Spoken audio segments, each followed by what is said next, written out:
Eu falei para vocês que o Andileri, né, ele realizou 2 bons treinos com a camisa do Corinthians e agradou demais, e que ia ter, meu vídeo tá aí hoje, e que ia ter, e eu falei na sexta, tá? O de hoje ainda foi um corte da sexta.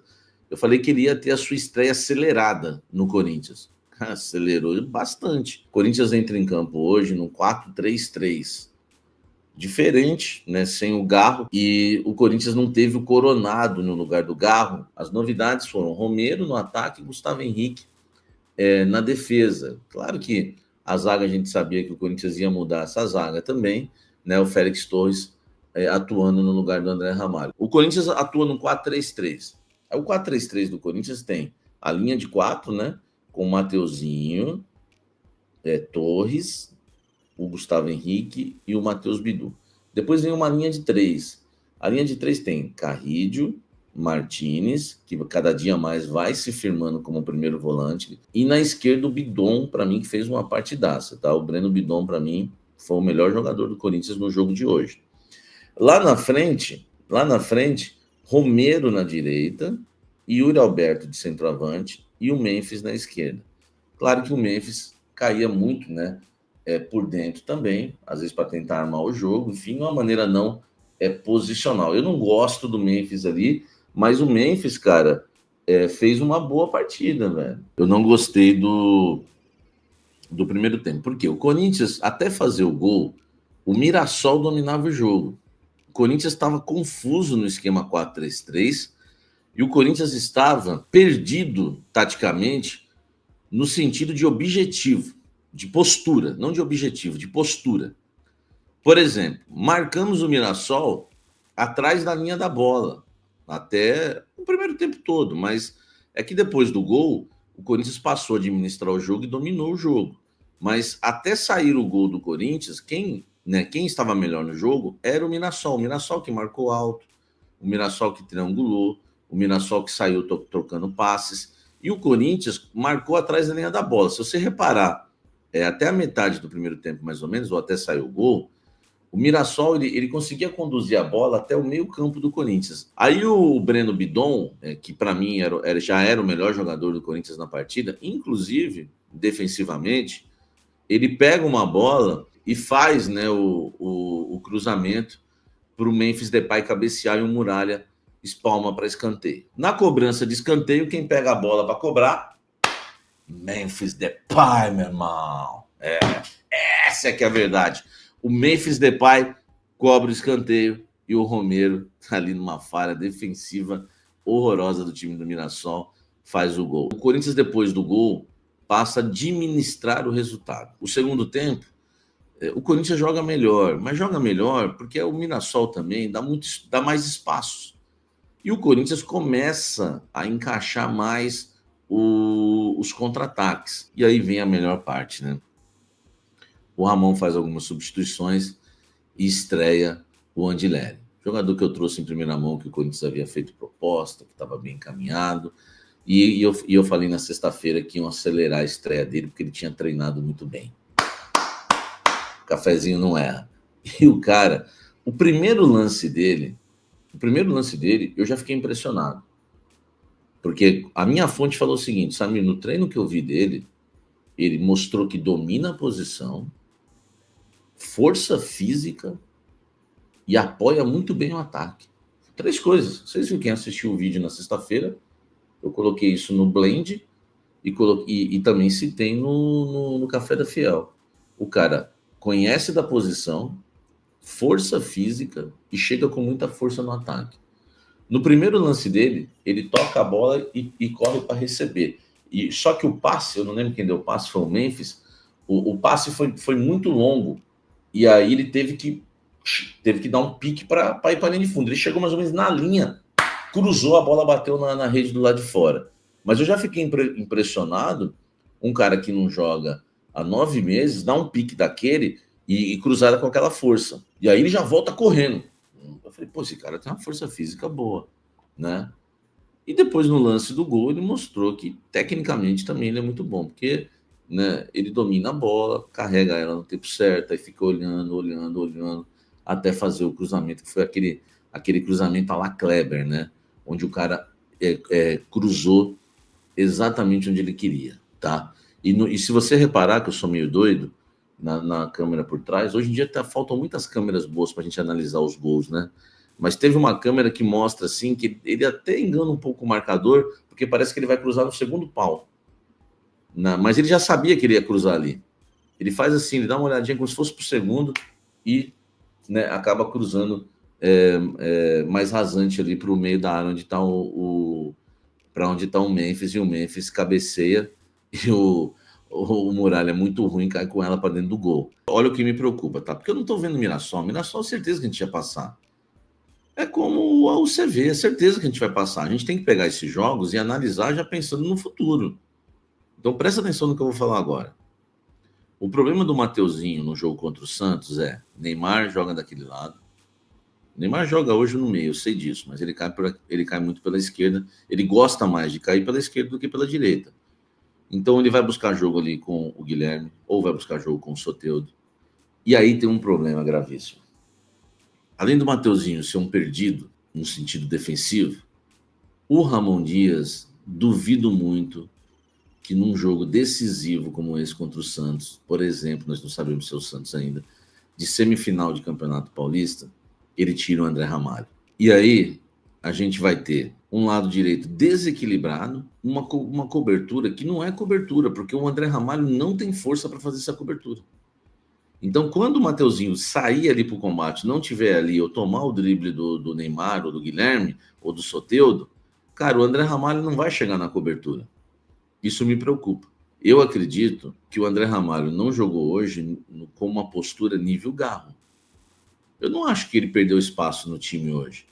Eu acho simplesmente que o Ramon e o Emiliano pouparam o André Ramalho, assim como poupou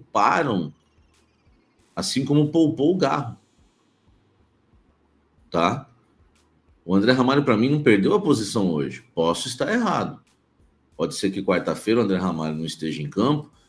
Uma análise que eu fiz que eu errei.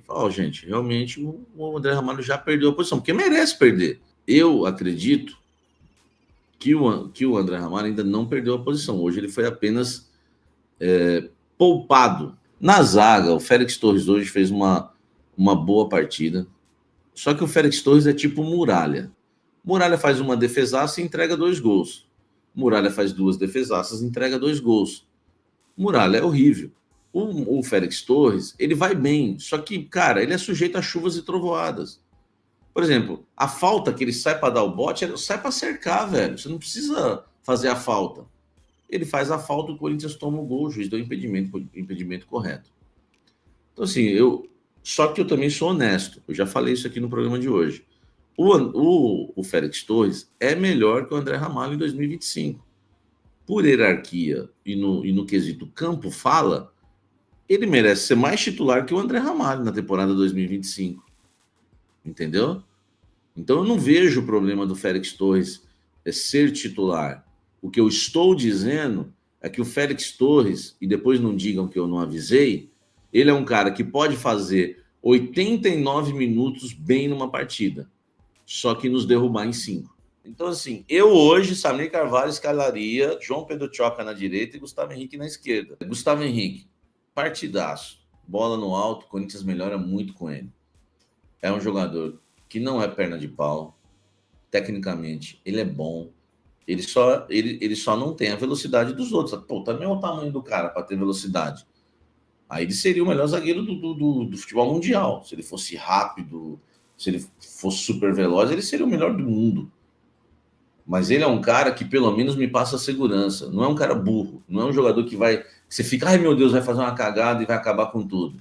Não, eu não vejo o Gustavo Henrique dessa forma. Eu acho ele ainda o nosso melhor zagueiro do elenco. Todos bem fisicamente, todos à disposição, eu acho ele o melhor ainda. Ele sabe atacar o espaço, né? Digo, a bola, né? Ele sabe atacar a bola no alto, sabe se posicionar, entendeu? Sabe tocar bem a bola na saída. Resumindo, ele é um zagueiro seguro. Lateral esquerda, Bidu. Cara, o Bidu não fez uma partida ruim, né? Mas o Bidu para atacar um leão, para defender um gatinho.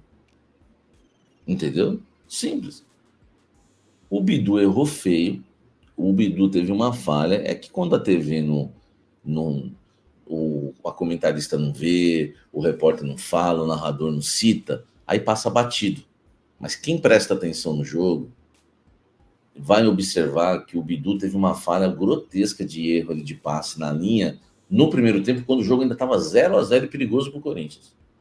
Só que os caras não têm um atacante rápido. Eles foram ali, fizeram um cruzamento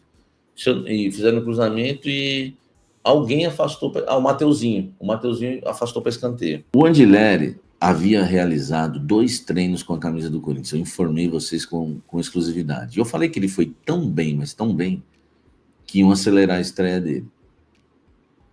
E aconteceu. O cara estreou hoje. Estreou diante do Mirassol, estreou bem. E eu vi no jogo, graças a Deus eu tenho fontes boas no Corinthians, tá? Porque eu vi no jogo o que a fonte me falou do treino. Quem viu o blend de sexta-feira e o café da Fiel de sexta-feira sabe do que eu tô falando.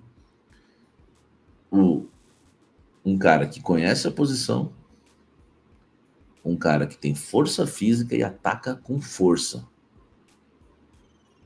Os minutos, a minutagem que ele teve contra o Mirassol mostrou exatamente isso. Ele só não foi testado ainda para a gente fazer uma análise mais profunda defensivamente. Não deu ainda para a gente fazer uma análise profunda defensivamente, mas ele, em alguns momentos eu observei, ele fechou a linha, que é importante, porque, por exemplo, o gol que o Corinthians tomou contra o UCV, o primeiro gol, não tinha linha de 4. Se você não tem linha, você vai tomar o gol. O Bidu tentou fazer o Bidu chegou atrasado para a linha e no meio e por dentro não tinha linha, e o cara entrou finalizando. Então a gente tem que observar. Eu estou falando porque a gente entende de tática. Então não dá para te fazer uma análise profunda do Andileri, defensivamente falando. Mas já deu para ver que conhece da posição, cara, uma força física. Eu fiquei impressionado. Por isso que eu até falei que o jeitão de correr, assim, lembrou até o André Luiz, né, o ex-lateral do Corinthians, que fez o gol do título paulista de 97. É um cara que inclusive pode ser até o autor do gol de um título, porque o Corinthians ganha com ele também na bola aérea, velho. Ele é alto, meu irmão. Entendeu? Então você tem um cara alto, você tem um cara técnico, você tem um cara com força física. Pô, velho, o cara é completo. E aí, né, o pessoal fica bravo comigo. Eu falei, cara, o fato dele não jogar no Getafe 3 anos, por incrível que pareça, não diz nada. Aí eu usei o Pablo Mari. O Pablo Mari também não jogou na Europa. O Gabigol também não jogou na Europa. E foram caras que fizeram sucesso com a camisa do Flamengo. Eu poderia citar outros nomes, ou até um corintiano que não estava jogando e veio aqui e vingou. Então isso não diz nada, velho, porque a lateral é uma posição carente no Brasil. Você pega os pré-convocados da lateral esquerda, não tem um que eu goste. E digo mais, em esquerda e direita. Então, as laterais, hoje, sabe, é uma espécie em extinção no Brasil. Entendeu? Fala pessoal, tudo bem com vocês? O Timão está na semifinal do Campeonato Paulista, Memphis Depay e Ángel Romero decidem, será que tem uma nova dupla de zaga? E olha, o Timão finalmente encontrou um lateral esquerdo. Final e a final garantida em Itaquera, na Neoquímica Arena. Acho que isso é o mais importante dessa vitória sobre o Mirassol. Com um ou outro sustinho, mas muito pouca coisa, né? Dá pra dizer que foi uma classificação tranquila, ou pelo menos... de certa forma foi, né, gente? Porque quando tava 1-0, o Corinthians desperdiçou muitas chances, né? E aí tomou um gol ali que foi anulado por impedimento, teve uma outra bolinha que passou perto e tal, mas no geral, o Corinthians sempre teve a possibilidade, abrir o placar cedo, né? 20 e poucos minutos do primeiro tempo, já poderia ter aberto antes, abre o placar e poderia ter feito mais no primeiro tempo. No segundo tempo, quando o Mirassol se solta, porque jogo único tem disso, né? O jogo fica um pouco mais aberto, poderia até ampliar o marcador e isso acabou acontecendo só depois da entrada do Angileri, e a gente vai falar sobre ele, né, que estreou muito bem, já com uma assistência. Então, o Corinthians faz um 2-0, uma falha do Muralha, né, no segundo gol, depois ele teve, antes um pouco, teve uma outra falha numa saída de bola, né, num recuo do Alain Pereur, em que ele deu uma vacilada, e aí depois ele faz a defesa no chute do José Martínez, o Yuri Alberto perde um gol claro também, mas tinha impedimento na origem da jogada, enfim, foi um jogo movimentado em que o 2-0 acabou saindo barato pelo que foi o jogo, e aí, né, o mais importante aconteceu, que foi justamente a classificação. O Ramon Dias mudou o time, mexeu o time, a gente precisa falar sobre essas circunstâncias aí, a começar pela defesa. A gente falava aqui, né, curiosamente, depois do último jogo, de que o André Ramalho precisava de um descanso, né? Precisava de um banco de reservas, natural, não é crime para ninguém, não é sepultar o jogador no clube, a gente tem que começar a normalizar esse tipo de coisa. A própria comissão técnica do Corinthians revezou bastante, então não fazia muito sentido você insistir com um cara que não estava jogando bem.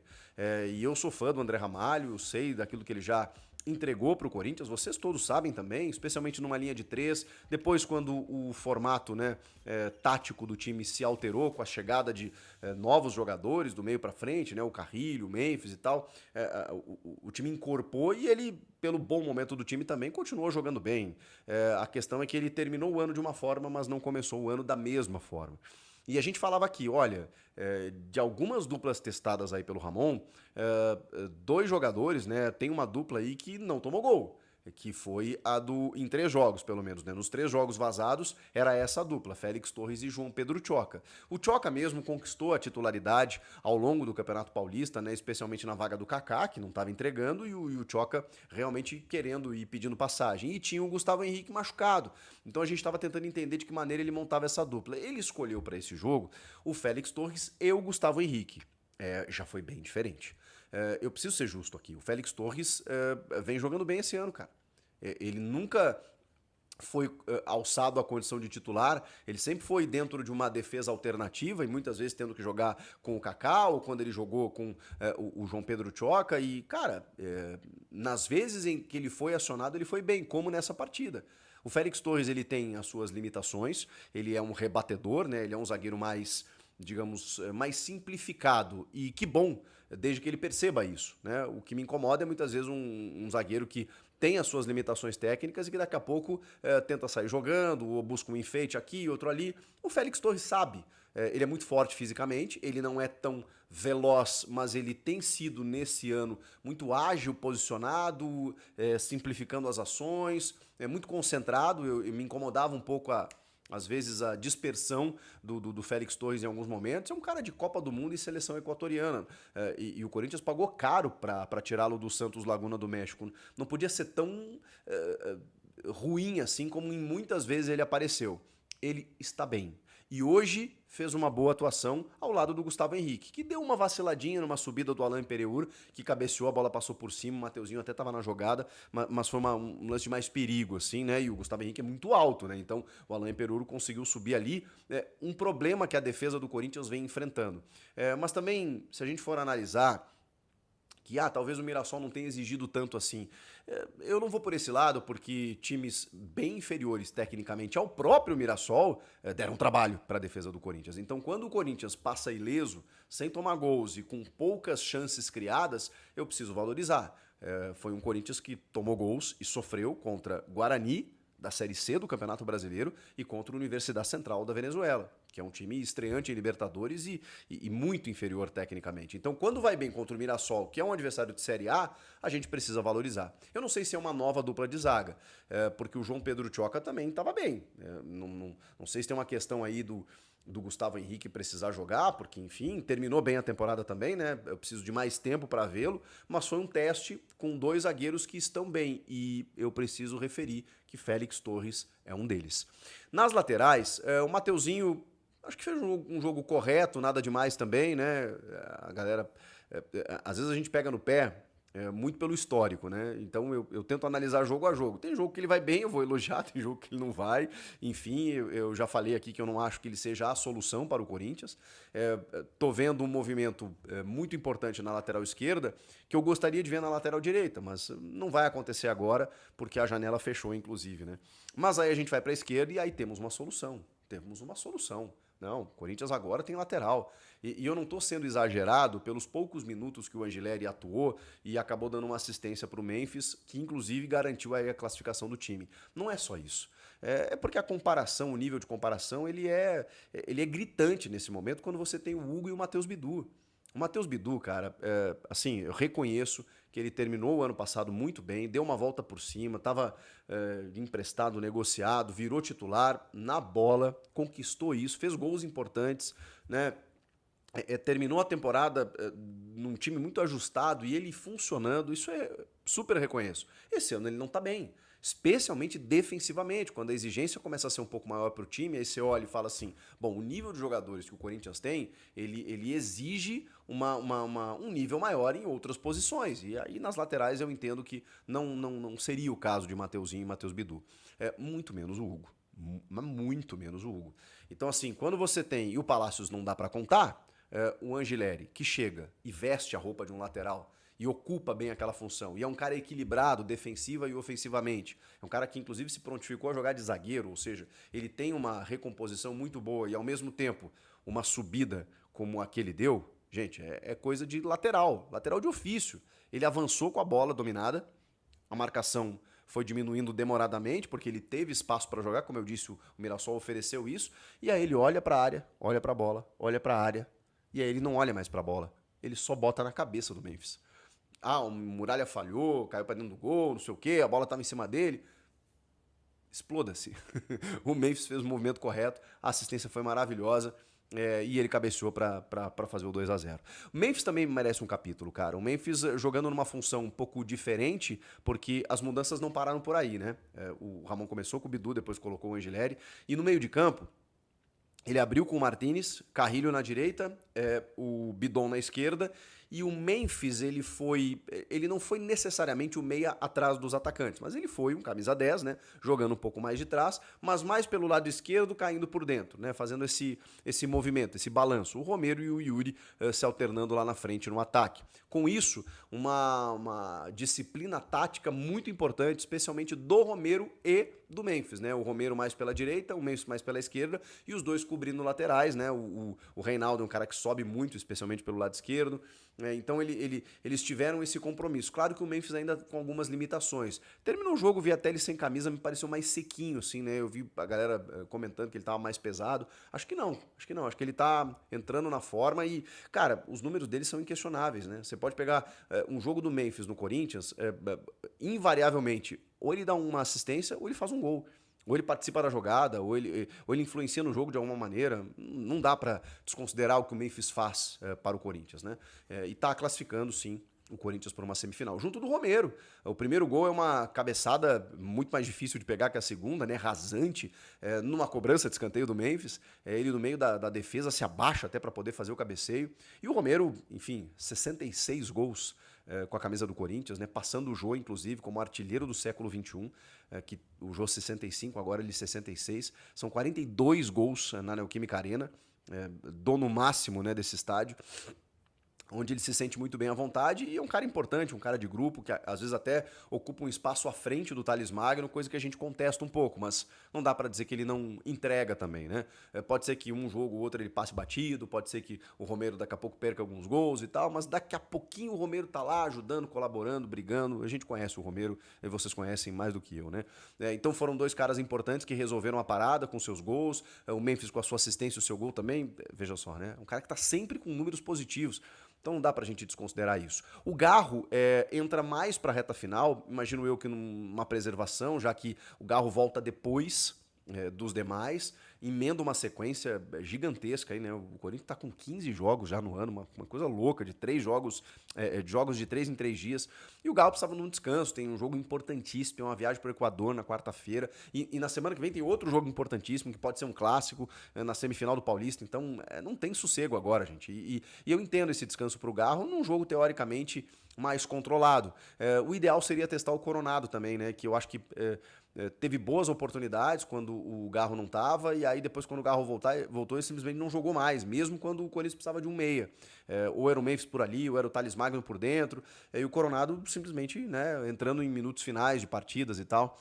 Coisa que eu sempre questionei, porque é um cara que tem uma qualidade que você precisa dar um tempinho um pouco a mais pra ele, pra gente até poder cobrar, né? Dá uns 20, 25, 30 minutos pro cara, não uns 5, né? Uns 5, 10 minutos, aí é mais difícil.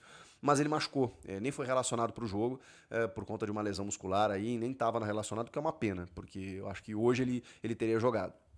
De qualquer forma, o Garro entra ali, né, nos minutos finais, e aí tem uma troca tática também, né, porque aí entra o Alex Santana e o...